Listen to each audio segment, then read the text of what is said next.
सदग्रंथ क्या बताते हैं, उनकी जीवनी क्या बताती है, उनकी इतिहास क्या बताता है, जिन सदग्रंथों को हम सत्य माना करते थे। देखिएगा, श्रीमद् देवी भागवत तीसरा स्कंद,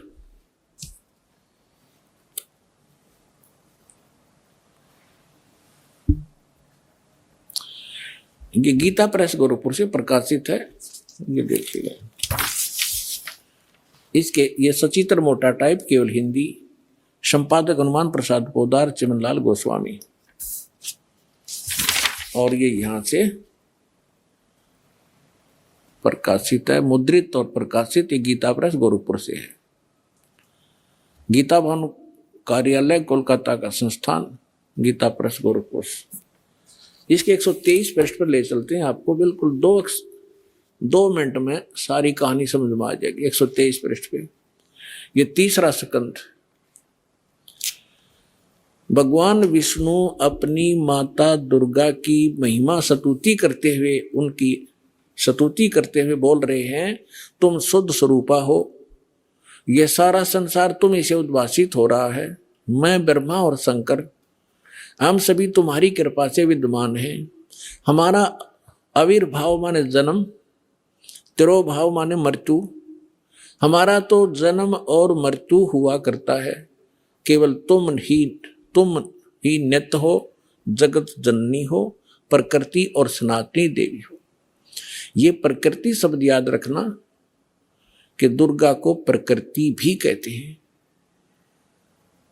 जिस समय दास आपको श्रीमद् भगवत गीता में यह सिद्ध करेगा कि ब्रह्मा विष्णु महेश की उत्पत्ति दुर्गा से हुई है और गीता में वर्णित है, उस समय प्रकृति शब्द आपका काम आओगा कि प्रकृति दुर्गा को कहते हैं।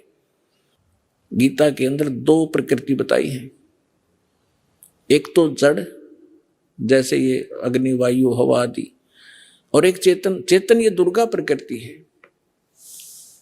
तो इसलिए कहते हैं तुम आप ही प्रकृति हो। और फिर भगवान शंकर क्या कहते हैं, देखिएगा।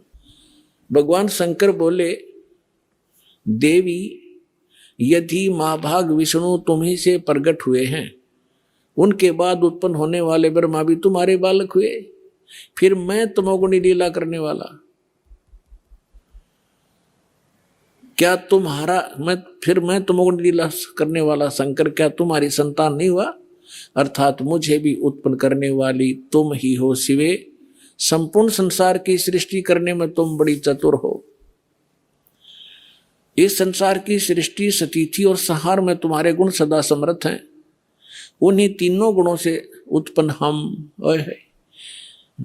हम ब्रह्मा विष्णु एवं शंकर नियमानुसार कार्य में तत्पर रहते हैं। अपनात्माओं, इस पवित्र पुराण के चंद पंक्तियों ने 4-5 कंसेप्ट क्लियर कर दिए। नंबर 1, ब्रह्मा विष्णु महेश की जन्म मृत्यु होती है, ये अविनाशी नहीं है। दूसरा ये कर दिया कि दुर्गा प्रकृति को कहते हैं। तीसरा ये हो गया कि प्रकृति दुर्गा इनकी मां है।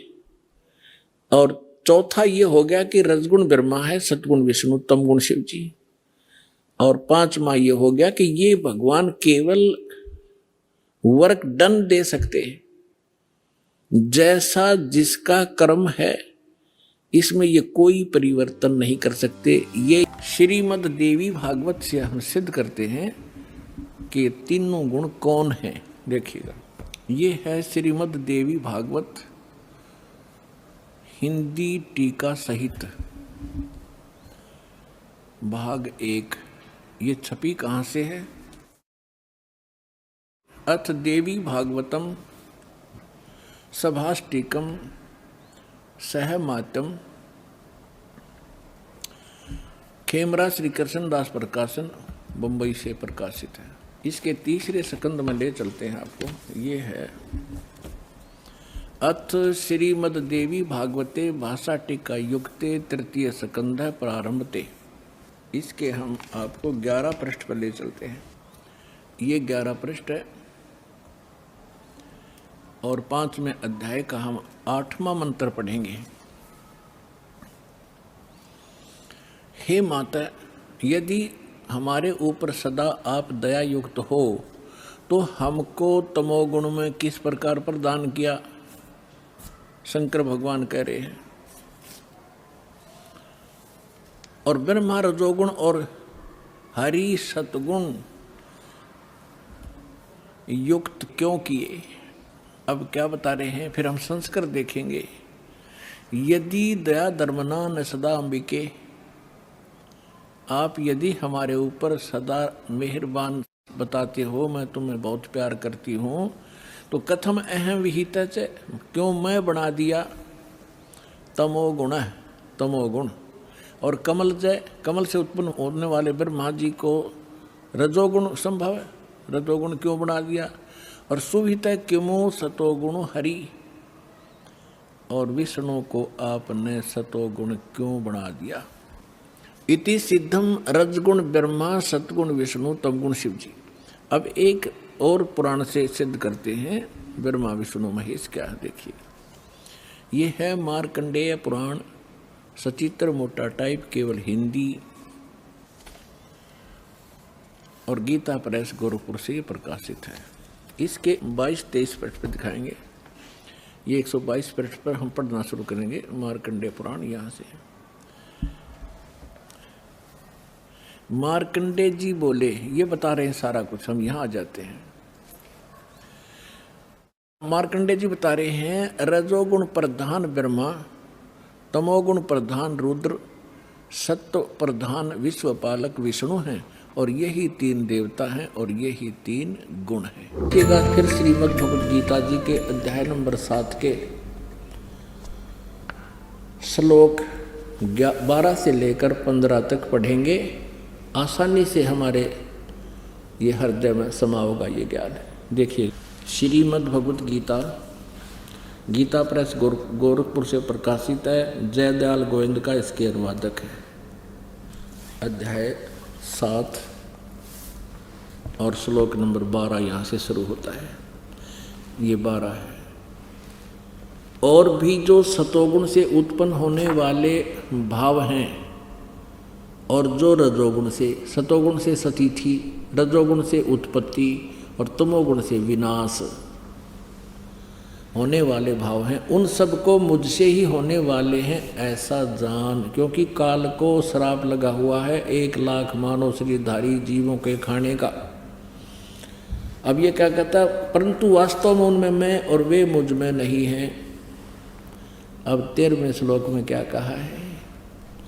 गुणों के कार्य रूप सात्विक, राजस और तामस, इन तीनों प्रकार के भावों से ये सारा संसार, प्राणी समुदाय मोहित हो रहा है। यानी तीनों गुणों में, रजगुण ब्रह्मा, सतगुण विष्णु, तमगुण शिव जी के ऊपर ही आसक्त है। इन तीनों गुणों से परे, रजगुण ब्रह्मा जी, सतगुण विष्णु जी, तमगुण शिव जी से परे मुझ अविनाशी को नहीं जानता। ये काल कह रहा है, ब्रह्म कह रहा है। अब 14-15 में कमाल कर दिया है। गीता जी अध्याय नंबर 7 और 14 श्लोक में क्या कहा है? क्योंकि यह अलौकिक अर्थात अति अद्भुत त्रिगुणमयी मेरी माया, रजगुण ब्रह्मा, सतगुण विष्णु, तमगुण शिव जी के द्वारा फैलाया गया जाल, ये बड़ी दुस्तर है, ये बड़ी खतरनाक है। जो पुरुष मुझको ही निरंतर भजते हैं, केवल मुझको ही भजते हैं, वे इस माया को तरंती तर जाते हैं, यानी इनसे ऊपर उठ जाते हैं। फिर वो इनकी भक्ति नहीं करते। ब्रह्मा विष्णु महेश की गीता ज्ञानदाता ब्रह्म कह रहा है, काल कह रहा है, मेरी भक्ति करते हैं। अब यहाँ बताते हैं वो इनसे ऊपर उठ जाते हैं, जो मुझे भजते हैं, इनसे अच्छा लाभ मिलता है। अब 15वें में कमाल कर दिया गीता ज्ञानदाता ने। इस माया के द्वारा, यानी रजगुण ब्रह्मा, सतगुण विष्णु, तमगुण शिव जी तक जिनकी बुद्धि सेट होगी, इससे आगे कोई सुनने को तैयार नहीं है। इन्हीं से जो लाभ मिल रहा है उसी में ये आरूढ़ हैं। तो कहते हैं जिनका ज्ञान हरा जा चुका है, रजगुण ब्रह्मा विष्णु महेश तक की जो सीमित हैं, इन्हीं पर आसक्त हैं, जिनका ज्ञान इनके द्वारा हरा जा चुका है। रजगुण ब्रह्मा, सतगुण विष्णु, तमगुण शिव जी के जो पुजारी हैं, उनके विषय में कहा है। वो असुर स्वभाव को धारण किए हुए मनुष्यों में नीच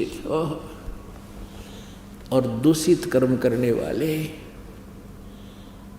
मूर्ख मूढ़ लोग मुझको नहीं भजते।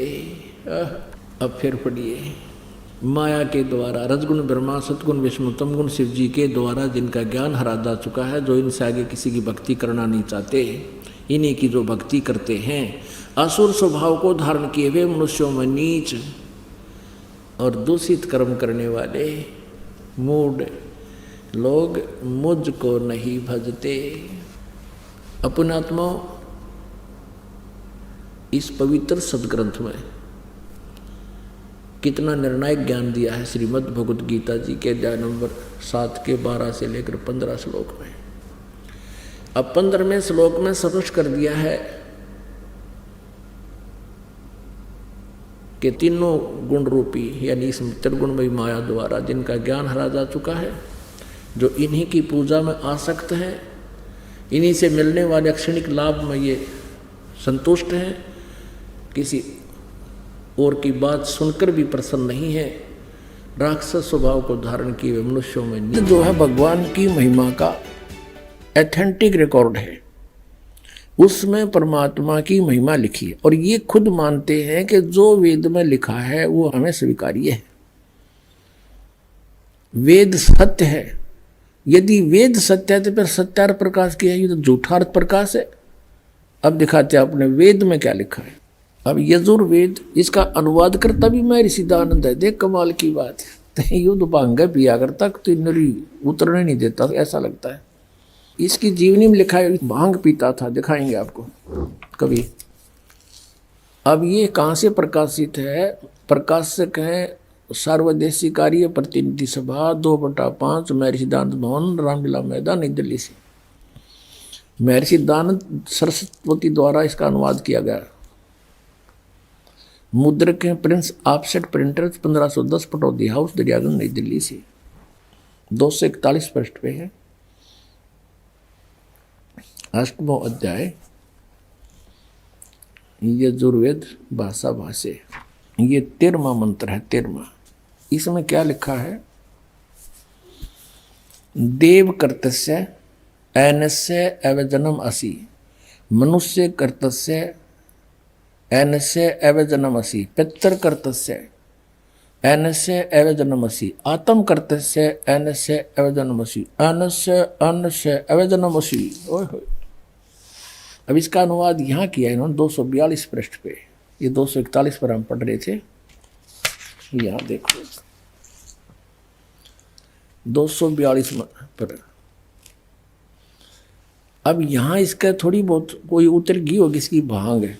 इसने फिर यहाँ उलझाने की चेष्टा की है कि हे सबके उपकार करने वाले मित्र, आप दान देने वाले के ऐनस्य माने अपराध के, ऐनस्य अवजनम माने विनाश करने वाले हो, क्षमा करने वाले हो। अब यह मित्र लिख दिया। अब पढ़ने वाला ने सोचा चलो ये तो मित्र मित्र के बारे में कि तो भगवान का जिक्र है, नहीं छोड़ दिया इसने। अब इसी के कर कमलों से लिखा हुआ और दिखाते हैं सत्यार्थ प्रकाश में। ये देखिएगा, ये सत्यार्थ प्रकाश वही वेद, अब बाद में दिखाएंगे थोड़ा आपको पुनः। और ये कहाँ से प्रकाशित है? वैदिक यति मंडल वही है। और ये दान मठ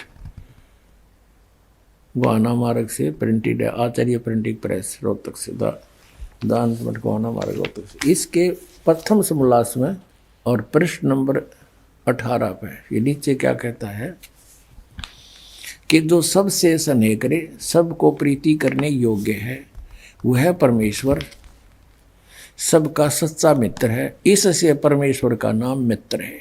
तो वहाँ मित्र की जगह हम परमेश्वर कहेंगे।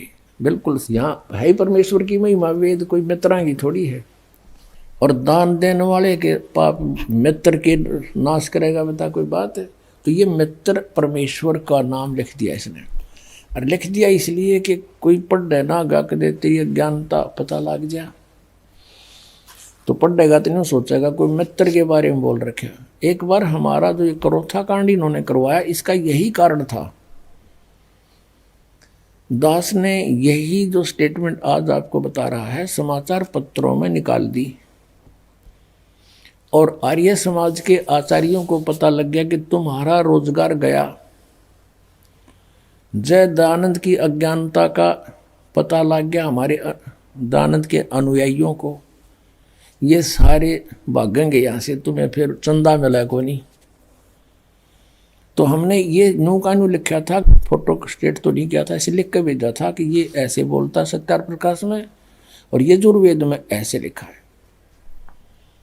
तो इन्होंने जवाब दिया फिर उसका पेपर में, समाचार पत्र में, कि रामपाल तो संस्कृत ना जानता, यो के जाने वेदों के बारे में। वो तो दयानंद जी तो महर्षि थे, उन्होंने समाधि लाला के वेदों के अर्थ निकाले हैं, और वहाँ पर मित्र शब्द लिखा है, परमेश्वर के बारे में नहीं लिखा है। अब आम आदमी इतना प्रभावित है नकली ऋषियों से कि वो सच्चे हैं, और अन्य व्यक्ति कुछ भी कहता रहो वो सही लिख कर गए होंगे। इसलिए परमात्मा ने दया करी इस प्रोजेक्टर की, और ताकि आप स्वयं देख सकें। अब यहाँ मित्र का अर्थ परमेश्वर है इन्हीं के शब्दों में। अब पढ़ेंगे, देखो अब हम यजुर्वेद पर आ गए हैं, सत्यार प्रकाश रख दिया है।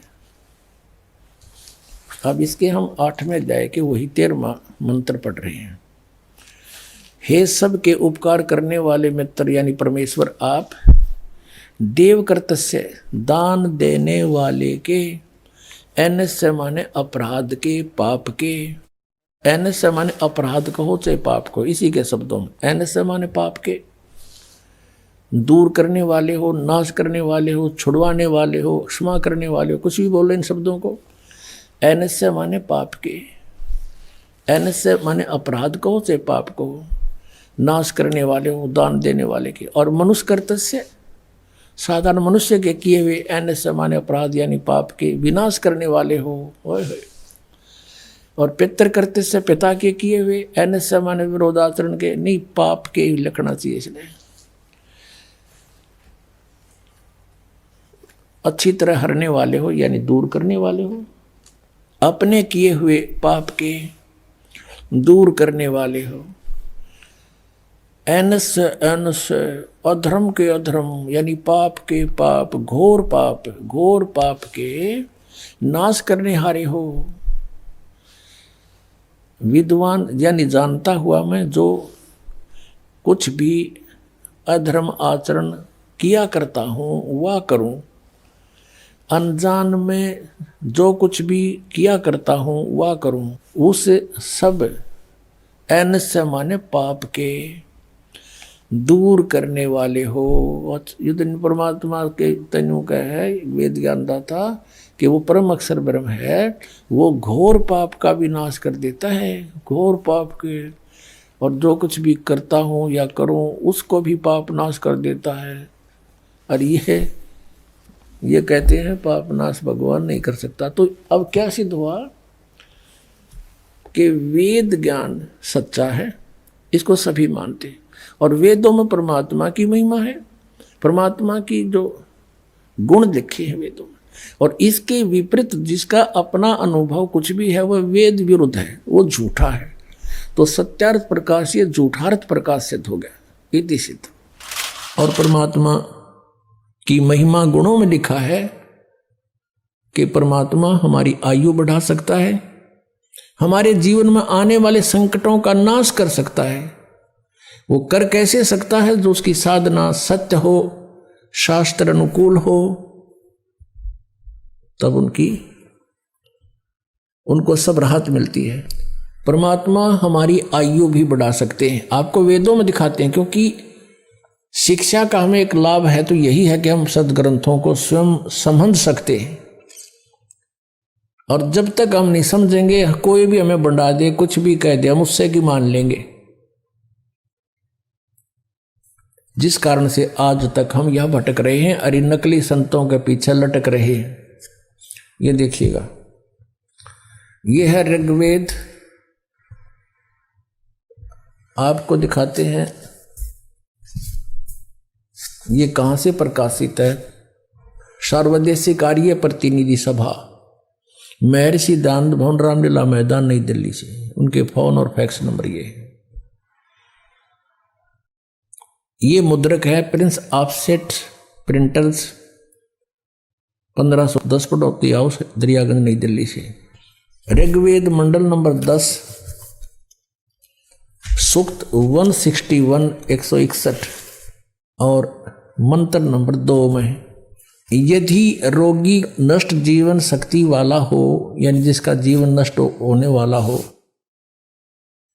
गया है, यदि अथवा सीमा से परे चला गया है, यदि मृत्यु के समीप पहुंच गया ही है, तो भी उस रोगी को, ये देखिए ना दानंद के भक्ता ने, मैं वैद लिख दिया यहाँ पर, क्योंकि दानंद ये मानता था भगवान कुछ नहीं कर सकता, ना रोग काट सकता, ना उम्र बढ़ा सकता, इसलिए यहां लिख दिया मैं वैद। कष्टप्रद रोग के पंजे से छुड़वा लाता हूं और 100 शरद ऋतुओं तक जीने, यानी 100 वर्ष तक के लिए इसको बलयुक्त करता हूं।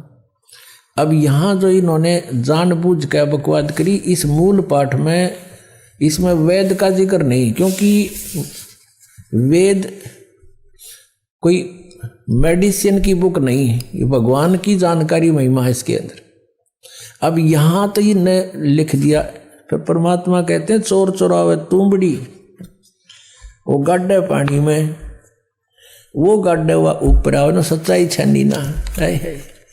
लेकिन कहीं ना कहीं परमात्मा ने इनकी आंखें बंद कर ही दी, जहां इन्होंने सच्चाई लिख दी, ना चाहते हुए भी लिख दी। भगवान ने लिखवा दिए तो क्या लिखे थे ये देखना। ऋग्वेद मंडल नंबर 9 सूक्त 80 और मंत्र नंबर इसका भी 2। हे परमात्मन, आप उपासकों की आयु के बढ़ाने वाले हैं। या भूल गए वैद लिखना। देखा परमात्मा के चोर चोरावे तुमड़ी गाड्डा पानी में, वो गाड्डा हुआ ऊपर आओ ना, सच्चाई छनी ना। और दिखाता हूं इन्हीं के अनुवाद में, ये देखिएगा एक और दिखाते हैं। इन्हीं परमात्मा, देखो ये दास अगर आपको अनुवाद करके या बताओ वैसे तो नहीं जच्चे, क्योंकि ये आपका तो यकीन हो जा, पर ये होड़ ना दें, ये कहकर आपको भ्रमित कर देते कि रामपाल को संस्कृत ना आती, ये वेदों के अनुवाद करेगा। और यही हमारे भगवान कबीर साहब के बारे में इन्हें टांग अड़ाई थी कि कबीर अशिक्षित है, अक्षर ज्ञान नहीं, ये संस्कृत का मामला, ये सदग्रंथों को समझना इस जुलाहे के बस का कहां, ये झूठ बोलता है। और परमात्मा सारी सच्ची कहा करते थे। 600 वर्ष पहले ये बात बताया करते तो दास आपको सदग्रंथों से रूबरू करा रहा है, और उन्हीं से आज परमात्मा ने अनुवाद करवा रखे हैं। इन्हीं के अनुवाद में परमात्मा ने दया बख्शवा दी। नन्नू कौन कहे मैं काल हूं, और वो भगवान कोई और है। गीता में सारे रेफरेंस दे दिए। मालिक ने कहा दिया, उसने पता ही नहीं मकद के बोल गया, और सच्चाई बुलवा दी दाता ने उस ब्रह्म कालते कि वो परमात्मा तो कोई और है, और मैं तो काल हूं, सबको खाने आया हूं। जब तो नांडी पाक के कही थी कि यहाँ कोई अपना टोकड़ियां नहीं कि मैं कह दूं, और कह दी सच्ची, अब हमारा काम आ गई। अब देखो ये ऋग्वेद है, इसका द्वितीय भाग है। ये लंबी बड़ी जल्द में है। ये प्रकाशक हैं पंडिता राकेश रानी, और ये कहाँ से छपा है? प्रधान कार्यालय वेद मंदिर महात्मा वेद भिक्षु सेवा आश्रम लेखराम नगर इब्राहिमपुर मुखबेलपुर दिल्ली, दूरवास इतना दान संस्थान। और ये है इसका अनुवादक महात्मा वेद भिक्षु भारतेंद्र नाथ, और दान संस्थान करोल बाग नई दिल्ली से इसने इसका अनुवाद किया है। देखिएगा ये है ऋग्वेद मंडल नंबर 10 सूक्त 161, ये 161 और ये दूसरा मंत्र इसका। इसने बहुत बढ़िया अनुवाद किया। सच्चाई, यदि किसी रोगी की जीवन शक्ति समाप्त हो, उसकी आयु ना रही हो, यदि वह सीमा से परे हो गया है, यदि वह मृत्यु के सन्निकट चला गया है, तो भी उसे मैं भारी कष्टप्रद रोग के पंजे से मुक्त कराऊं तथा उसे 7 वर्ष यानी 100 वर्ष के जीवन हेतु बल संपन्न करूं। भावार्थ में भी सही लिखा है इसने। यदि रोगी की जीवन शक्ति समाप्त हो यानी उम्र खत्म होगी, वो आयु हो रही है और उसका रोग सीमा से पार हो गया है, तब भी परमात्मा उसे इस कष्टप्रद रोग से मुक्त कर 7 वर्ष यानी 100 वर्ष का जीवन दे सकता है। अब बिल्कुल सही लिखा है पर, क्योंकि परमात्मा की महिमा है या किसी वैद्य की और दवाइयाँ की किताब नहीं है। ये देखिएगा ऋग्वेद मंडल नंबर 9 सूक्त, ये 80 का है, यहाँ 82 गलत लिख रखा है यहाँ, क्योंकि ये यहाँ से शुरू हुआ है 80 से और आगे 82 अलग होता है। ये यहाँ से है, ये 79वां सूक्त समाप्त हो गया, ये 80वां चल पड़ा और इसका ये 2 मंत्र यहाँ है, या आगे 82 शुरू हो जाता है, इसलिए 81 यहाँ लिख दिया उन्होंने, 81 भी पूरा हो गया। तो ये ऋग्वेद मंडल नंबर 9 सूक्त 80 है, ये 81 यहाँ 81वां है, ये 80वां सूक्त यहाँ समाप्त होता है। यहाँ देख, ये इसके दूसरे मंत्र में ऋग्वेद मंडल नंबर 9 सूक्त 80 समझो 80। हे परमात्मन, आप उपासकों की आयु के बढ़ाने वाले हैं, जो कि तो बिल्कुल सही किया इसने। अपने आत्माओं, हमने उस परमात्मा की शरण ग्रहण करनी है जिसके गुण वेद गावें। परमेश्वर स्वयं कहते हैं, वेद मेरा भेद है, मैं ना वेदन के माही, और जौन वेद से मैं मिलूं ये वेद जानते ना ही। चलिए अब जानते हैं उस परमात्मा का वास्तविक नाम क्या है। अब देखिएगा ऋग्वेद मंडल नंबर 9, ये वही है जो अभी आपको दिखाया था। ये कहाँ से प्रकाशित है? 9/10 सार्वदेशिक आर्य प्रतिनिधि सभा, महर्षि दान भवन, रामलीला मैदान, नई दिल्ली। ये इनके फैक्स फोन नंबर है। ऋग्वेद आर्य भाषा भाष्य, महर्षि दान सरस्वती कृत।